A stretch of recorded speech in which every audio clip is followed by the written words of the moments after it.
And now, here with another designated podcast are Teddy and JJ. Hey everybody, it's JJ and Teddy Allen. Oh, you get to use your last name. I guess I should. Well, no, you're like Madonna. Yeah, just okay. go by first name. We are the Designated Writers, and here's another edition of our podcast. Kind of I don't know, Teddy's got notes here, so I'm not sure. I was just going to come in here, knock out some championship games, some serious stuff, conference championship games, and the Baseball Hall of Fame, but apparently we're going over the amendment by amendment of the Bill of Rights. Some serious stuff. Okay. It's a big day. Baseball Hall of Fame, and I know Saints fans are hurting, and it's football, bro.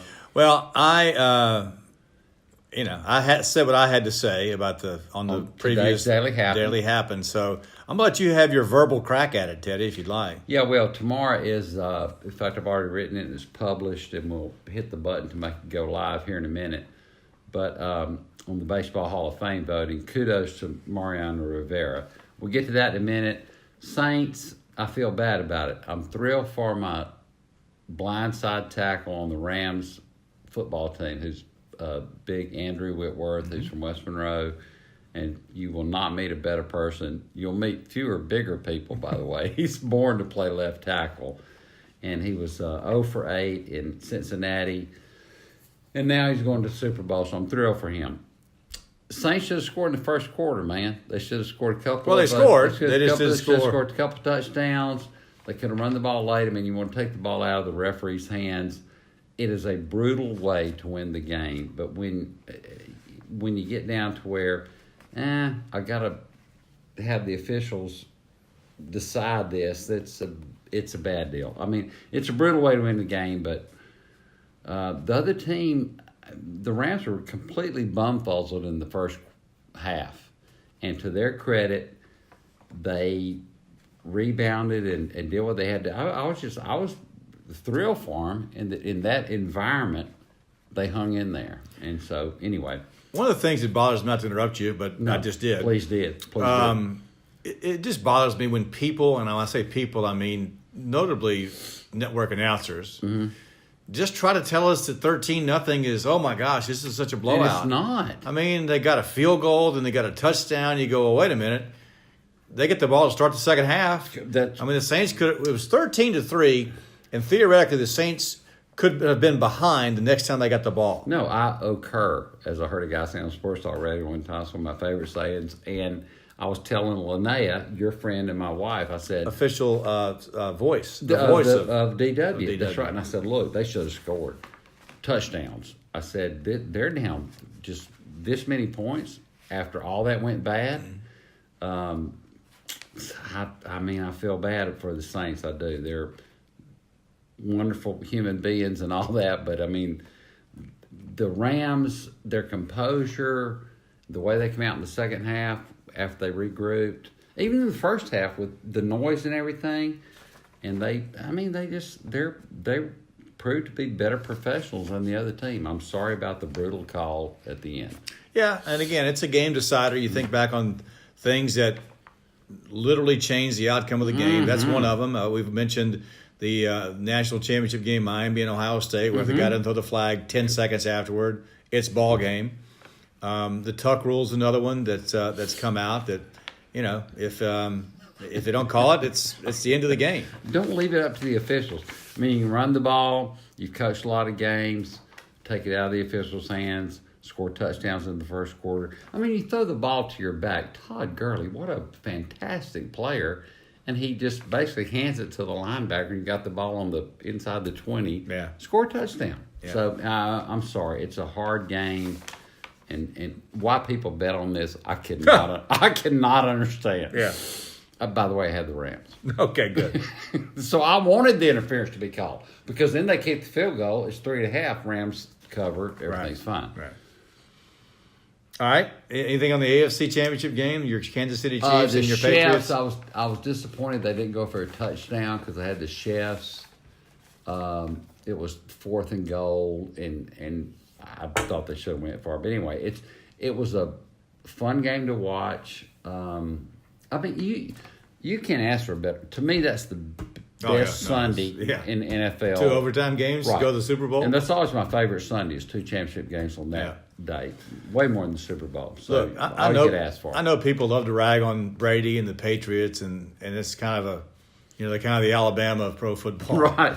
But that sucker, that old man, he delivered on 3rd and 10, 3rd and 9, 3rd and 12. No. And if he doesn't, our neighbor from Tyler over there is going to take the ball. He's going to score the ball. Yeah. And that is so clutch. It is. Tyler beat Louisiana Tech by 2 touchdowns 2 years ago, and Tech tried to do a whole lot of stuff against him. And then the second half, they said, okay, we just need to play basic stuff. There's no way to outsmart all of this. They still end up losing by 2 touchdowns. I, as a Tech graduate, feel better about that loss because of how good that dude is. Yeah. It's fascinating. Yeah.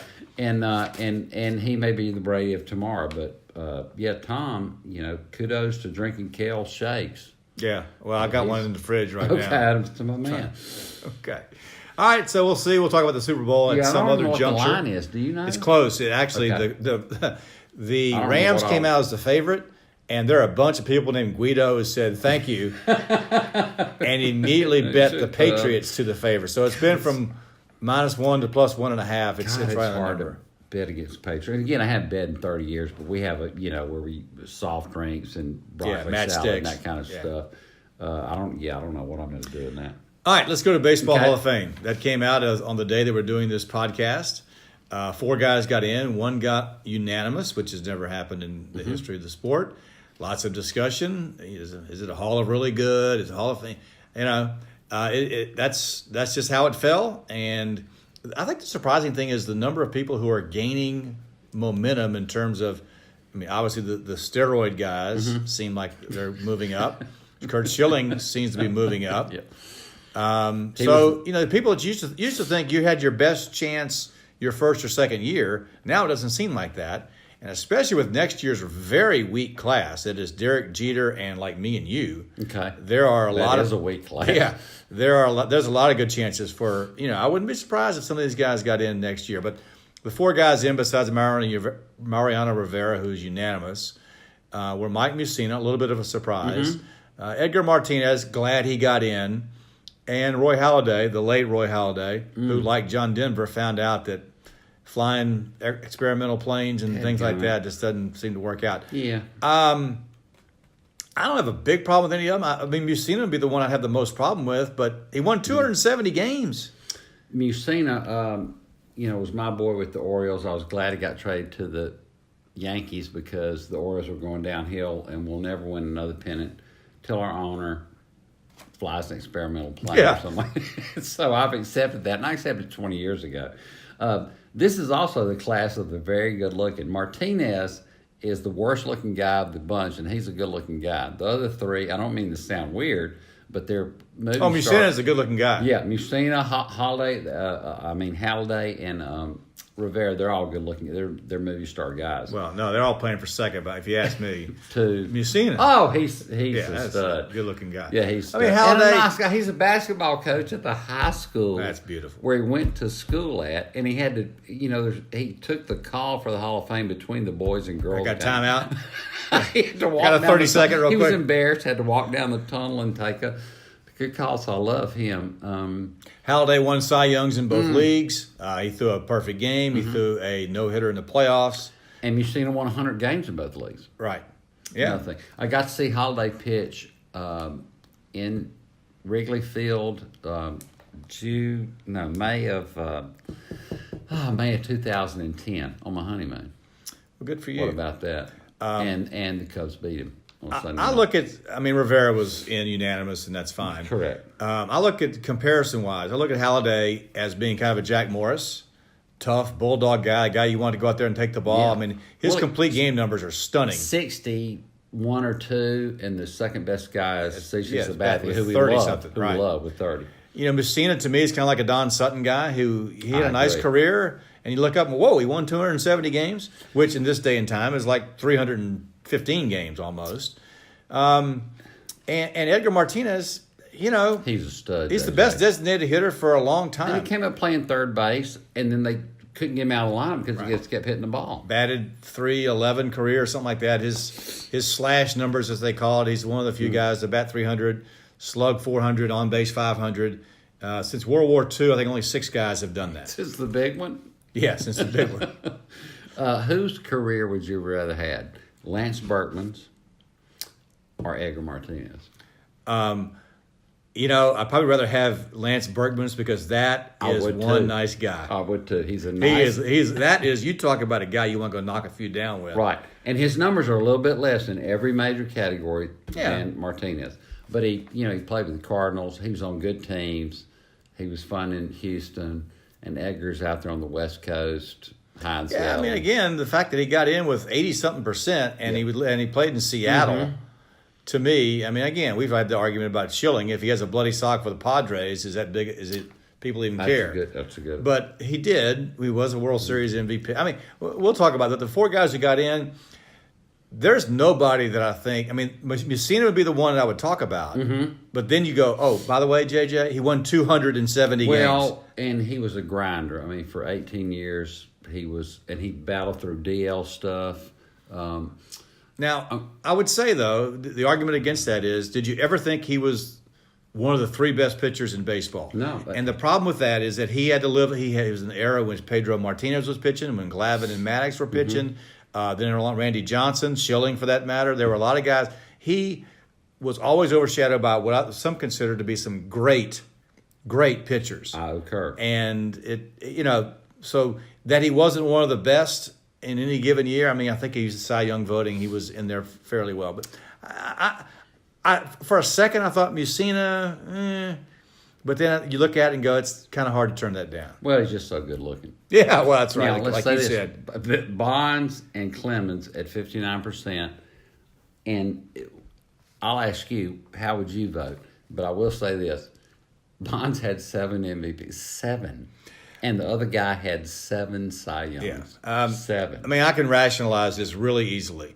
They were in before they ever had the cream, the clear, the needle, the trainer, whatever. See, and I draw the definitive line between them and Sammy Sosa and Rafael Palmeiro, who I think were 100%. They got those numbers because of. I mean, again, I know you can't say this, but if Bonds had said, you know what, should I retire or should I do the cream and the clear? Or Clemens, should I retire or should I get this injection by this trainer? If they had retired, there is not a doubt in the world they'd been in the Hall of Fame. If you didn't see them play before they juiced, you would be in love with them. Yeah. Oh, absolutely. Whether they're good guys or bad, and they're surly and all that, right. But as far as players, you want them on your team. Yeah, I mean, Clemens was a really much better Halladay, to get right down to it. Oh, that's good. I mean, Halladay's in, and Clemens was much better. Oh, God, he grinded. Yeah, he's a fierce competitor. Okay, speaking of Halladay, last thing we'll let y'all go. He is the first person to be inducted. How do you say it? Posthumously. I always get that confused. Okay. Since when? Now, Roberto Clemente? He went in with a special vote. Oh, that's right. Well, not counting I'll geezers. just tell you, Rabbit Marinville. Marinville? The Rapster? Well, I was wondering how the Rapster, who played 23 seasons at second base for the Boston Braves. Wow. I actually, of course, I had to look that up tonight. But I wondered, I said, who was the last 23 season? That's good. That's bam, good stuff. Heart attack, 62. But and then they said, bring him in. We're bringing him. 23 is a good player and a good manager. Boston Braves. Wow. Good research by the DW staff. Okay, one more thing for research. Okay. There are now 8 relievers in the Hall of Fame.